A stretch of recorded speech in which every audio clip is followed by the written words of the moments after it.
Hi மக்களே, எல்லாம் எப்படி இருக்கீங்க? தமிழ்நாட்டு எலெக்ஷன் முடிஞ்சிச்சு. சிஎம் ஆகிட்டார் விஜய்.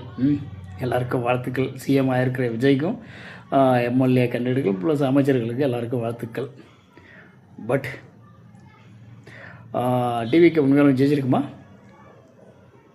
யோசனை பண்ணி பாருங்கள், திங்க் பண்ணி பாருங்கள். ஜெயிச்சிருக்க மாட்டேன்.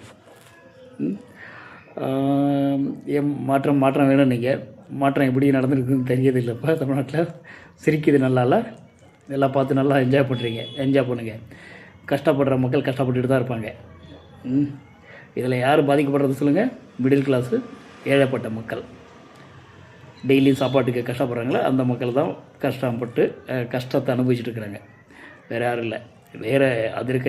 வேறு கட்சிக்காரங்களாக இருக்கட்டும், இல்லை நடக்கிற டிவிகே கட்சிக்காரங்களாக இருக்கட்டும், பணம் இருக்கிறவங்க நல்லா இருக்கலாம், நல்லா இருப்பாங்க. என்னன்னாக்க ஒரு சின்ன எனக்கு ஒரு டவுட் இருக்குது. உண்மையுமே விஜய் ஜெயிச்சிருப்பாரா? டிவிகே ஜெயிச்சிருக்குமா? நல்லா யோசனை பண்ணி பாருங்கள். ஒரு தொகுதின்னு வச்சுக்கோங்க. அந்த தொகுதியில் எல்லா கட்சியும் இருக்குது. அந்த கட்சியில் இருக்கிறவங்க எல்லாமே அவங்கவுங்க கட்சிக்கு ஓட்டு போட்டிருப்பாங்களா? எல்லாம் டிவிக்கு ஓட்டு போட்டிருப்பாங்களா? அவங்கவுங்க கட்சிக்கு ஓட்டு போட்டிருப்பாங்க இல்லையா? நீங்கள் ஒரு சின்ன எக்ஸாம்பிள் என்னன்னாக்கா, அந்தத்துக்குள்ள கொஞ்சம் அனாலிசிஸ் பண்ணி பாருங்கள். இப்போது ஒரு ஜனத்தொகை ஜனத்தொகை இருக்குது. அந்த ஜனத்தொகை இதில் யாருக்கு ஓட்டு போட்டிருப்பாங்கன்னு உங்களுக்கு எல்லாத்துக்கும் தெரியும். அதெல்லாம் எடுத்து பார்த்தாவே ஃபுல் ரிசல்ட் உங்களுக்கு கிடச்சிடும். அப்போ யார் ஜெயிச்சிருப்பாங்க, கண்டிப்பாக யார் உண்மையால் ஜெயிச்சிருக்காங்கன்னு தெரிஞ்சிடும்.